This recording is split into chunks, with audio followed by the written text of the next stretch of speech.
On the eve of the Second World War, the last wisps of sunlight faded from the ravaged landscape of Europe.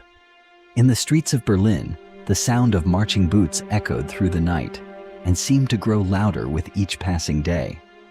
The great cities of Europe, with their proud spires and grand boulevards, now trembled with anticipation. Hi, I am John Baker, and you are watching History TV. Today we will walk through a catastrophic conflict that would become the largest and deadliest in human history. Spanning the globe, this war engulfed more than 50 nations, with battles raging on land, sea, and air in almost every corner of the world. The conflict engulfed the world in a devastating global conflict from September 1939 to September 1945. Two powerful alliances, the Allies and the Axis powers, clashed in a war that would become the deadliest in history. Nearly every country, including the great powers, was drawn into the war, pouring all their resources into the fight. The lines between military and civilian resources became increasingly blurred as nations invested everything they had in the pursuit of total war.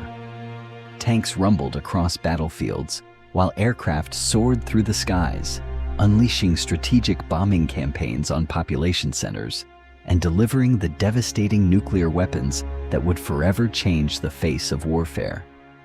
The consequences were catastrophic, with 70 to 85 million lives lost, more than half of them civilians. The war also saw the horrific genocide of European Jews during the Holocaust, as well as countless massacres, starvation, and disease. In the end, the Allied powers emerged victorious, and Germany, Austria, Japan, and Korea were occupied. Let's first see what led the world to this war.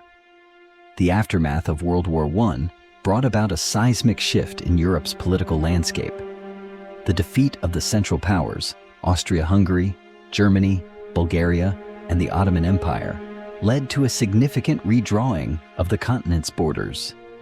The war also paved the way for the rise of the Soviet Union, following the Bolshevik seizure of power in Russia in 1917.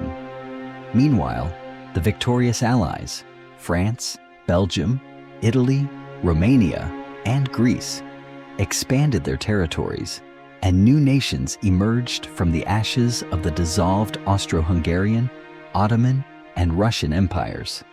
In an effort to prevent another devastating global conflict, the League of Nations was established in 1920 by the Paris Peace Conference.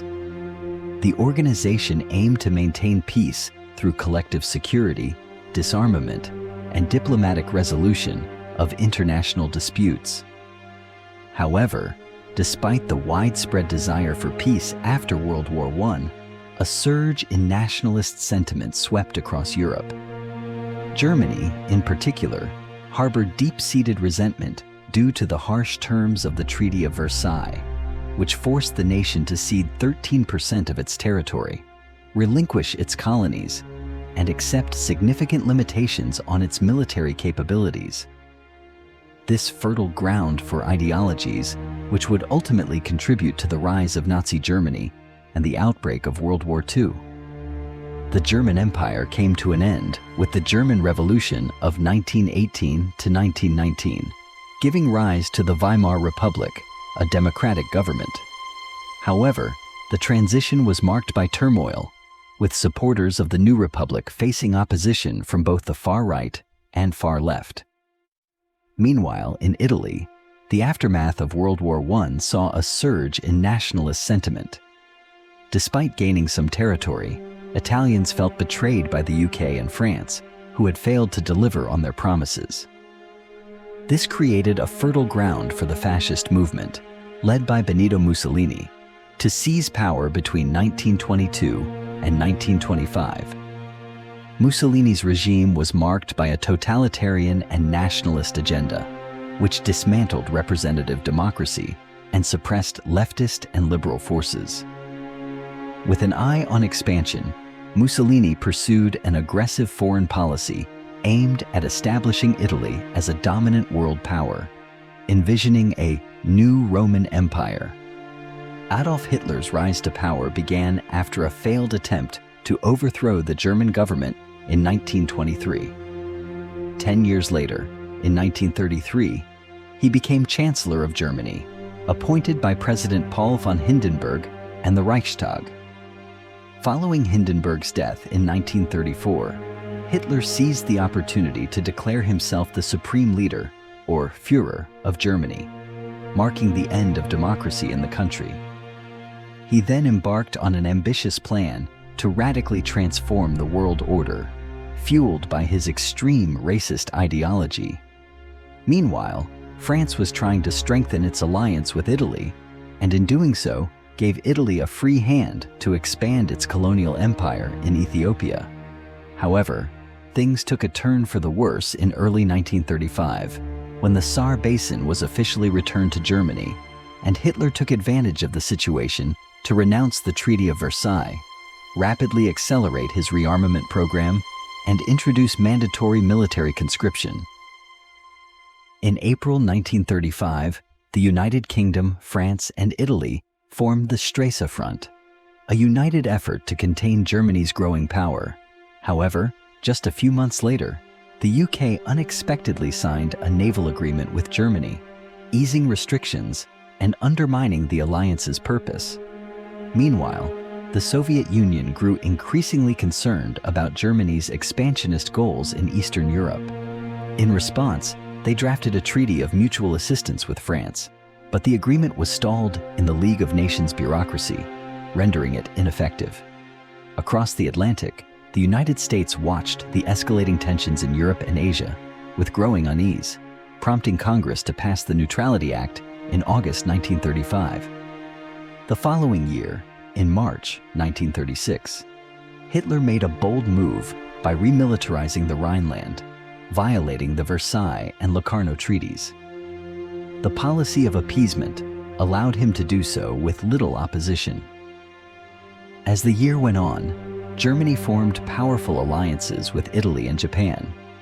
In October 1936, Germany and Italy formed the Rome-Berlin Axis, and a month later, Germany and Japan signed the Anti-Comintern Pact, which Italy joined in 1937.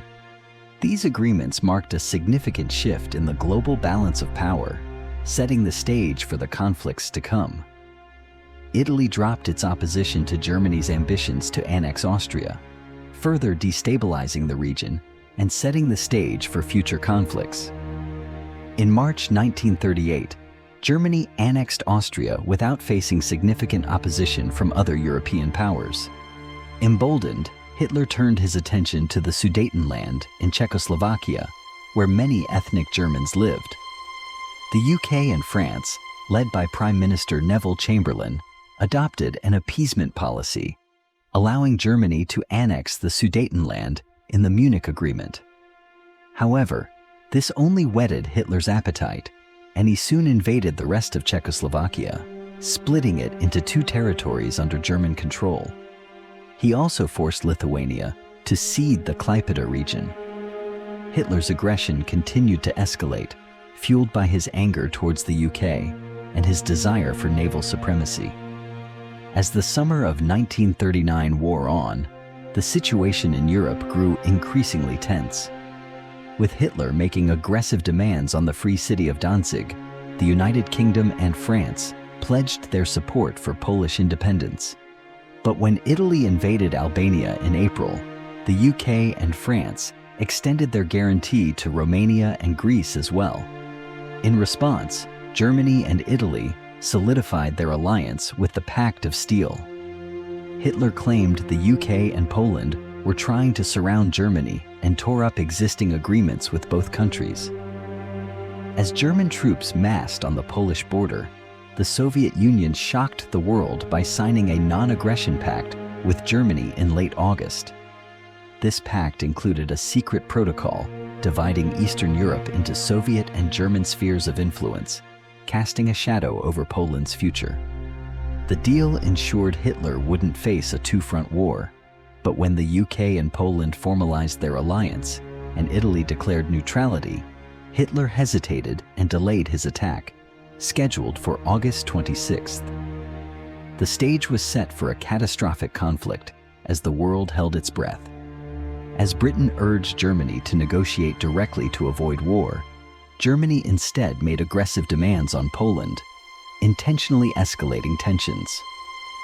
On August 29th, Hitler insisted that a Polish representative travel to Berlin immediately to discuss surrendering Danzig and allowing a plebiscite in the Polish corridor, where the German minority would vote on secession. However, Poland stood firm and refused to comply with Germany's demands. In a tense meeting with British Ambassador Neville Henderson on the night of August 30th, Ribbentrop declared that Germany considered Poland's refusal as a rejection of their claims, further fueling the conflict. On September 1st, 1939, Germany launched a surprise invasion of Poland, citing fabricated border incidents as a pretext. The first shots of World War II rang out at Westerplatte, where Polish defenses were quickly overwhelmed. The United Kingdom issued a stern ultimatum, demanding Germany cease its aggression. When ignored, Britain and France declared war on Germany on September 3rd, followed by their allies Australia, New Zealand, South Africa, and Canada. However, during the period known as the Phony War, the Western Allies failed to provide significant military aid to Poland. Instead, they opted for a naval blockade, hoping to strangle Germany's economy and war machine. Germany retaliated by unleashing its U-boats against Allied shipping, sparking the Battle of the Atlantic. As German troops approached Warsaw on September 8th, the Polish army launched a counteroffensive to the west, temporarily halting the German advance. However, the Polish forces were soon outflanked and encircled by the Wehrmacht. Despite this, remnants of the Polish army managed to break through to besieged Warsaw. Meanwhile, on September 17, 1939, the Soviet Union invaded Poland, claiming that the Polish state had ceased to exist. This invasion came just 2 days after the Soviet Union signed a ceasefire with Japan. As the situation grew more dire, the Warsaw garrison surrendered to the Germans on September 27th, and the last large operational unit of the Polish army surrendered on October 6th. Although Poland was defeated militarily, the country refused to surrender. Instead, a government in exile was formed, and a clandestine state apparatus remained in occupied Poland. Many Polish military personnel managed to evacuate to Romania and Latvia, where they would later continue to fight against the Axis powers. Germany and the Soviet Union then divided Poland among themselves, with Germany annexing Western Poland and occupying Central Poland, and the Soviet Union annexing Eastern Poland. Small portions of Polish territory were also transferred to Lithuania and Slovakia. In a surprising move, Hitler made a public offer of peace to the United Kingdom and France on October 6th, but stipulated that the future of Poland would be determined solely by Germany and the Soviet Union. The offer was rejected, and Hitler ordered an immediate offensive against France, which was postponed until the spring of 1940 due to unfavorable weather conditions. In the aftermath of the Polish War, Stalin turned his attention to the Baltic states, bullying Estonia, Latvia, and Lithuania into signing pacts that allowed Soviet military bases to be established on their soil. By October 1939, significant Soviet forces had moved into these countries. However, Finland stood firm, refusing to sign a similar agreement or surrender its territory to the Soviet Union. In response, the Soviet Union launched a military invasion of Finland in November 1939, leading to its expulsion from the League of Nations for its act of aggression. Despite having far superior numbers, the Soviet military's progress during the Winter War was limited, and the conflict ended in March 1940, with Finland ceding some territory to the Soviets. In June 1940, the Soviet Union took control of Estonia, Latvia, and Lithuania, as well as parts of Romania, including Bessarabia, northern Bukovina, and the Herzegovina region. Just 2 months later, Hitler forced Romania to give up northern Transylvania to Hungary through the Second Vienna Award. The pressure continued to mount on Romania, with Bulgaria demanding southern Dobruja in September 1940, backed by Germany and Italy, leading to the Treaty of Craiova. These significant territorial losses sparked a coup against King Carol II, paving the way for Marshal Ion Antonescu to seize power and steer Romania towards fascism, hoping for a German alliance. Meanwhile, the relationship between Germany and the Soviet Union began to deteriorate, with both sides preparing for war as their political and economic cooperation ground to a halt. In April 1940, Germany launched a surprise invasion of Denmark and Norway, motivated by a desire to safeguard vital iron ore shipments from Sweden. The Allies had been attempting to disrupt these shipments, but their efforts were swiftly countered by the German military. Denmark, unable to withstand the onslaught, surrendered in a mere 6 hours. Meanwhile, Norway, despite receiving support from the Allies, was eventually conquered within 2 months. The failed Norwegian campaign sparked widespread discontent in Britain, culminating in the resignation of Prime Minister Neville Chamberlain on May 10, 1940. He was succeeded by the indomitable Winston Churchill, who would go on to lead Britain through the tumultuous years that followed. On the same day, Germany launched a surprise attack on France. But instead of directly targeting the heavily fortified Maginot Line, they cleverly circumvented it by invading neutral Belgium, the Netherlands, and Luxembourg. The Allies had mistakenly believed the Ardennes region was impenetrable to armored vehicles, but the Germans proved them wrong with their innovative blitzkrieg tactics.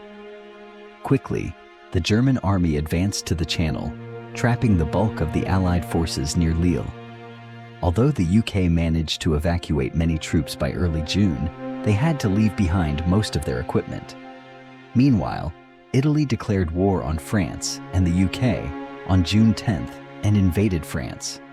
The Germans then turned their attention to the weakened French army, and on June 14th, Paris fell to them. Just 8 days later, France signed an armistice with Germany, dividing the country into German and Italian occupation zones, with a small unoccupied area under the Vichy regime, which was sympathetic to Germany. In a bold move, the UK attacked the French fleet on July 3rd to prevent it from falling into German hands.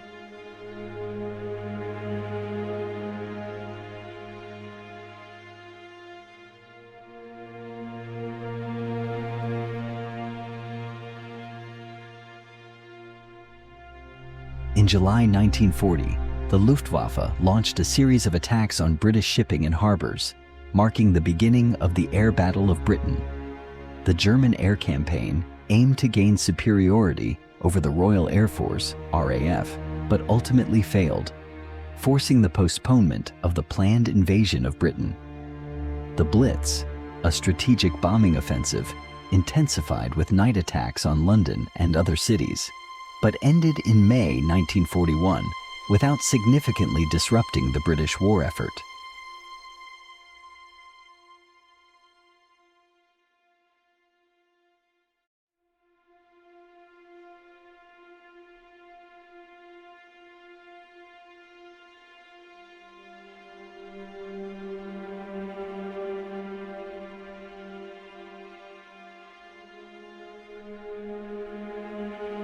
Meanwhile, the German Navy exploited newly captured French ports to attack British shipping in the Atlantic using U-boats. However, the British Home Fleet scored a significant victory by sinking the German battleship Bismarck on May 27, 1941. In response to the growing threat, the United States increased the size of its navy and amended the Neutrality Act to allow cash and carry purchases by the Allies. In September 1940, the U.S. agreed to trade destroyers for British bases, and later introduced the Lend-Lease Act to provide military and humanitarian aid to the Allies, including the Soviet Union after Germany's invasion. In September 1940, Germany, Italy, and Japan formed the Tripartite Pact uniting them as the Axis powers. The pact stipulated that any attack on one Axis power would lead to war against all three. Hungary, Slovakia, and Romania joined the Axis in November 1940, with Romania and Hungary later contributing significantly to the war against the Soviet Union. In early June 1940, the Italian Air Force, Regia Aeronautica, launched a surprise attack on Malta, a British territory, and laid siege to the strategic island. As summer turned to autumn, Italy's military momentum continued with the conquest of British Somaliland and a push into British-held Egypt. But when Italy turned its attention to Greece in October, the campaign ended in disaster, with heavy losses and little to show for it. As Italy struggled, Germany began to make its own moves, preparing to invade the Balkans to prop up its struggling ally, secure vital Romanian oil fields, and challenge British dominance of the Mediterranean.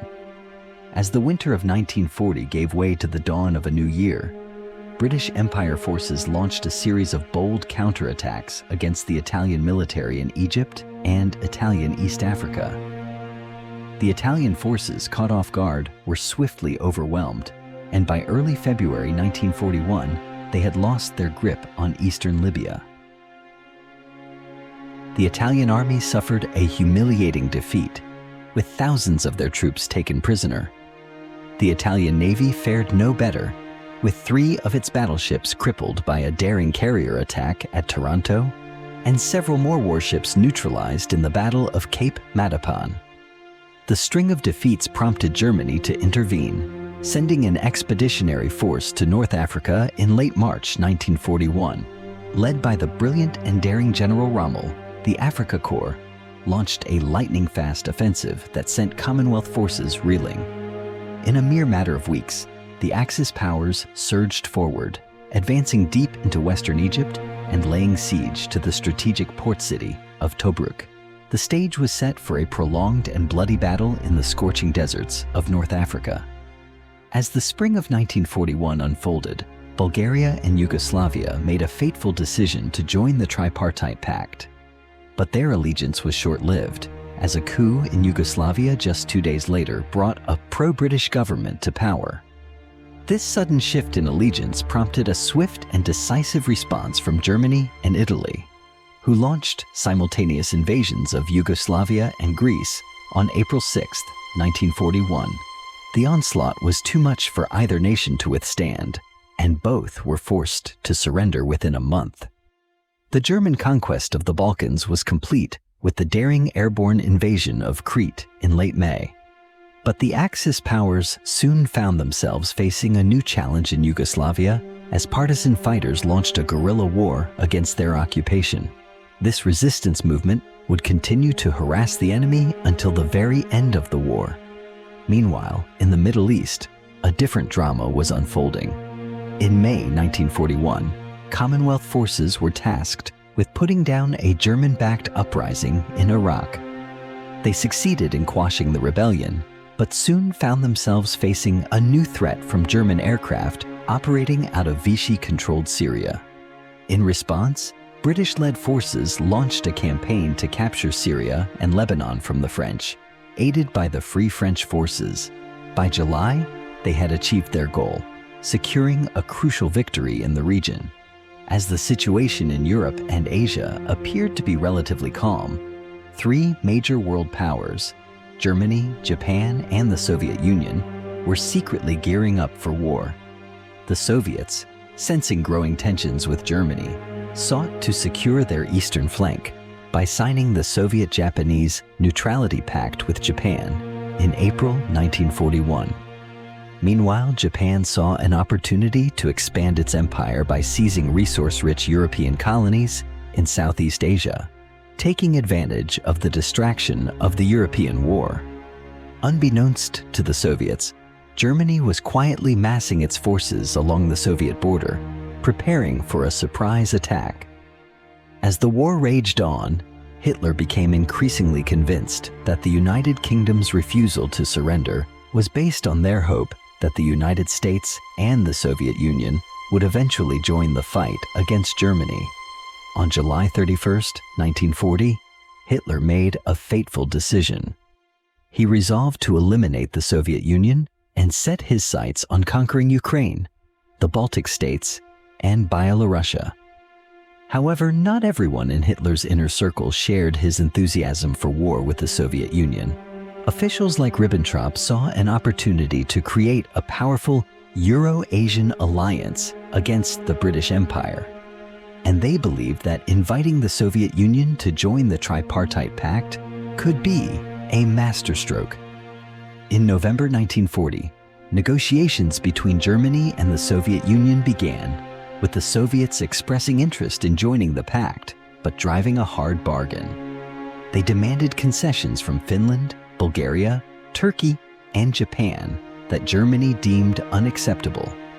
The talks ultimately stalled, and on December 18, 1940, Hitler issued a directive to prepare for an invasion of the Soviet Union, setting the stage for one of the bloodiest conflicts in human history.